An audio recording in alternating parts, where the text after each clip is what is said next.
जी अस्सलाम वालेकुम रहमतुल्लाह बरकातहू एंड वेलकम फराज पॉडकास्ट के अंदर आप लोगों को वेलकम करता हूँ। और आज specially we have done UK के अंदर इस टाइम जिस तरह लीगल प्रॉब्लम्स चल रही हैं ओवरसीज़, ना सिर्फ पाकिस्तान से बल्कि Bangladesh, India, all around the world जो यहाँ पे आ रहे हैं, यहाँ पे जो महंगाई बढ़ रही है, यहाँ पे जिस तरह के हालात इस टाइम पे हैं, तो हमारे साथ स्पेशलिस्ट इमिग्रेशन के साथ और फैमिली लॉ और यूके के अंदर बहुत एक अच्छा नाम है इनका, रुमाना कौसर लीगल पाथवे के साथ हमारे साथ मौजूद है। अस्सलाम वालेकुम। वालेकुम सलाम। कैसे हैं आप रुमाना? मैं ठीक हूँ, आप शुक्र है, आप कैसे? अल्लाह का शुक्र है। रुमाना, सबसे पहले तो आपसे अगर हम जनरल सवाल पे आते हैं, जनरल सवाल वही है कि क्या अभी जो थ्रेश होल्ड जो बना रहे हैं लोग स्टूडेंट्स के लिए या जो भी लोग बाहर से आए हैं, क्या उनका वही रहेगा जो यूके आ चुके हैं या ये अभी आने वाले लोगों के ऊपर लगेगा? क्योंकि ज़्यादातर कन्फ्यूजन ये हो रही है, लोगों को समझ नहीं आ रही, क्या कहेंगे? डेफिनेटली सबसे पहले मैं क्लियर करूँ कि ओबियसली जो न्यू अनाउंसमेंट्स हुई हैं, ये जो थ्रेशहोल्ड इंक्रीज करेंगे spouse visas and for work permit, ये चेंजेस ये प्लान कर रहे हैं अराउंड स्प्रिंग नेक्स्ट ईयर ये चेंज करेंगे। बट जैसे ही ये खबर आई तो सबको यही पैनिक हुआ कि हो सकता है जो इन कंट्री ऑलरेडी हैं, जैसे स्पाउस वीज़े पे जो पहले से आ चुके या जो एक्सटेंशन अप्लाई करना चाह रहे हैं, ये रूल्स उनके ऊपर भी अफेक्ट होंगे। पर हाउएवर ये थोड़ा मैं क्लैरिफाई कर दूँ कि ऐसा नहीं है। अब ये इसमें सिर्फ न्यू रूल्स जो हैं वो न्यू एप्लीकेंट्स के लिए होंगे, जो पाकिस्तान, इंडिया या बांग्लादेश जहाँ पे भी हैं वहाँ से आने के लिए उनके ऊपर अफेक्ट होंगे। अच्छा, ये बेसिकली आप लोगों को ये बताते चलें कि न्यू रूल्स जो भी होते हैं ना, वो बेसिकली करंट एप्लीकेशंस पे लागू नहीं होते हैं, वो नेक्स्ट आने वाले के ऊपर होता है। कि आज अगर Rumana, tell me if I am wrong, अगर आज कोई लॉ बनता है तो वो आज के बाद आने वालों के ऊपर होगा, उससे पहले वालों के ऊपर नहीं होता है। उससे पहले वाले नहीं होते, जो पहले से ही ओल्ड रूल्स पे आ चुके हैं वो उसी रूल्स पे एक्सटेंशन करेंगे एंड फॉलो अप करेंगे। अच्छा, जस्ट न्यू एप्लीकेंट्स को अफेक्ट होगा। अच्छा, अभी ओवरऑल अगर जिस तरीके से फाइनेंशियल एस्पेक्ट चल रहा है पूरी दुनिया के अंदर, इस टाइम महंगाई है, लोग हैं बाहर ममालिक में, जो हमारे इंडिया, पाकिस्तान में या और जगहों पे बैठे हुए हैं, वो ये कहते हैं कि बस हमने निकल के किसी तरीके से भी इस मुल्क पहुंच जाएंगे तो हम अमीर हो जाएंगे और हम ये हो जाएंगे, हम फलाना हो जाएंगे। ओवरऑल सख्ती के लिहाज से कितनी आप समझते हैं कि सिर्फ यहाँ आना, एजेंटों को पैसे दे के आ जाना और यहाँ पे आके रह जाना, आप समझती हैं कि वो लीगलाइज आसानी से हो सकते हैं या इस मुल्कों के अंदर बहुत ज़्यादा सख्ती हो गई? डेफिनेटली सख्ती तो हो गई है। एंड जो करंट रूल्स है फॉर एग्जांपल असाइलम के भी, उस पर भी उन्होंने बहुत सारी चेंजेस वो लाना भी चाह रहे हैं और कुछ ला चुके हैं। एंड उन जो जिस तरह असाइलम केसेस पहले डिसाइड होते थे वो बिल्कुल प्रोसेस डिफरेंट उन्होंने कर दिया है। गवर्नमेंट की जो कोशिश है वो असाइलम और जो इलीगल एंट्रेंस है उनको रोका जाए बेसिकली। अच्छा। तो उनके लिए वो ये रूल्स ज़्यादा स्ट्रिक्ट कर रहे हैं। जो भी वो रूल्स बनाना चाह रहे हैं वो ऐसे करें कि जो इलीगल एंट्री हो के आएगा उनको असाइलम नहीं दिया जाएगा। अच्छा। जैसे रवांडा का प्लान आपने देखा होगा, उसमें भी काफ़ी पॉलिसीज़ उन्होंने अपडेट भी किए हैं, वो कर रहे हैं कोशिश कि रवांडा का प्रोसीजर कंटिन्यू करें और एप्लीकेंट्स, असाइलम एप्लीकेंट्स को वहाँ पे भेजें। हाउएवर ऑब्वियसली वो तो डिक्लेयर हो गया था एज अनलॉफुल। तो इनकी बस यही कोशिश है कि बिकॉज यहाँ पे इतने ज़्यादा इमिग्रेंट्स हैं और बैकफ्लो है इनका कि बैकलॉग हो गया केसेस में, होम ऑफिस से खुद हैंडल नहीं हो पा रहा कि इतना बैकलॉग है। तो अगर लीगलाइज में भी हम इलीगल का पहले कब सोचते हैं तो उसमें होता था कि आप 20 साल अगर इलीगल रह रहे हैं यहाँ पे तो आपको ये लोग अप्लाई करने का था।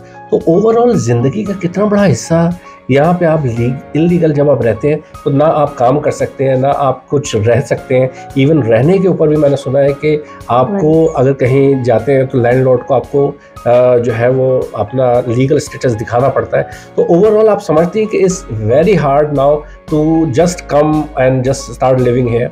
Definitely it is. मैं समझती बहुत, अगर हम कंपेयर करें लास्ट 5 years और 10 years back to now, it's a big difference.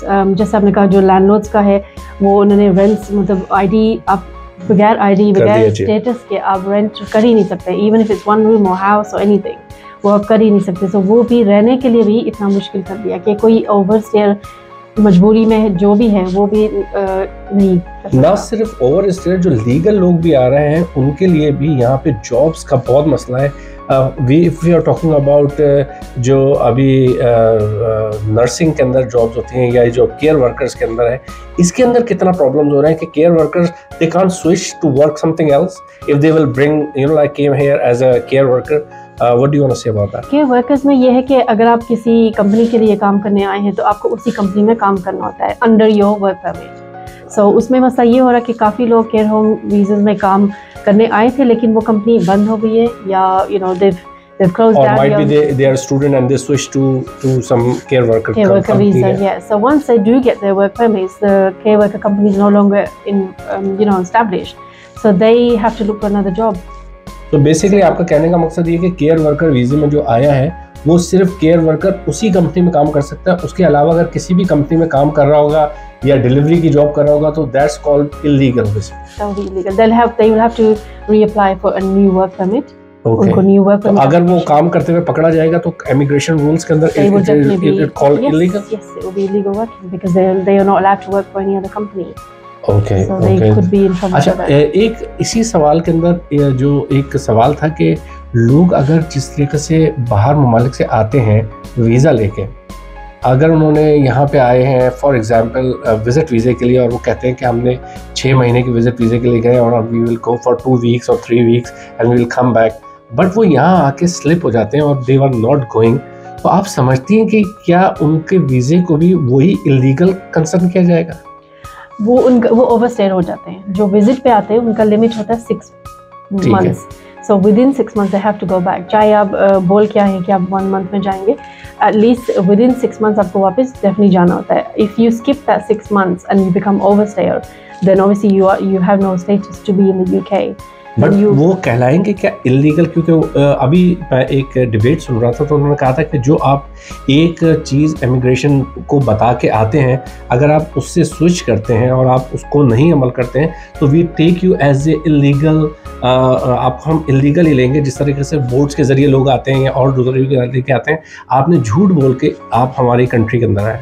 Definitely ओवरस्टेयर तो वो कहलाएंगे बिकॉज उन्होंने ओवरस्टेयर कर लिया अपना वीज़ा, लेकिन इलीगल उनकी जो पोजीशन होगी, स्टेटस होगा, वो इलीगल होगा because they haven't made any other application, no extension, they haven't informed the Home Office of their reasons why they are staying and they haven't gone back, so they will be classed as illegal. अच्छा, और overall हमने ये तो सबको डराने वाली बातें कर दी हैं. अब ज़रा कोई खुशी की खबर भी है आपके पास कि अगर कोई इन्वेस्टर वीज़े पे आना चाहे, कोई आसानी करी है, कुछ चीज़ें और इन्वेस्टर्स वीज़े तो अभी कम हो रहे हैं, लेकिन ऑब्वियसली स्किल्ड वर्कर्स अभी तक है, मतलब प्रोसेस उनका चल रहा है.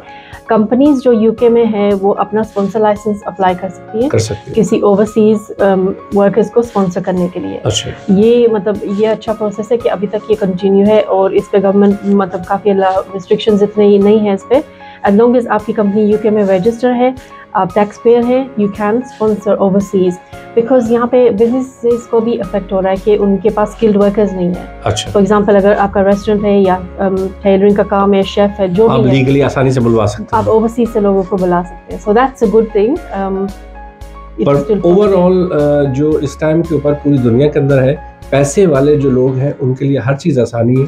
तो आप अगर आपके पास पैसे हैं, you can invest, you can come here as a business visa as well. And I think उनकी बिजनेस वीज़े के ऊपर बहुत तेज़ी से इंडेफिनिट मिलने का भी है मेरे ख्याल से. 3 years और 5 years. 3 years are for investors visa, but वो तो अभी कम हो गया है. लेकिन जो स्किल्ड वर्कर्स है वो 5 years 5 years में इंडेफिनिट अप्लाई कर सकते हैं. बहुत बहुत शुक्रिया रुमाना कौसर आपके टाइम का. और अगर आप लोगों को कोई भी सवाल है तो you can write it down to us and next हमारे जो भी कोई हमारा सेशन होगा तो we can ask Rumana Kausar as well. And अगर आपको रुमाना कौसर से भी हेल्प लेनी है तो इनकी आप अपनी वेबसाइट बता सकती हैं. यस, हमारी वेबसाइट है legalpathwaysolicitors.com, www.legalpathwaysolicitors.com. बहुत बहुत शुक्रिया. Thank you.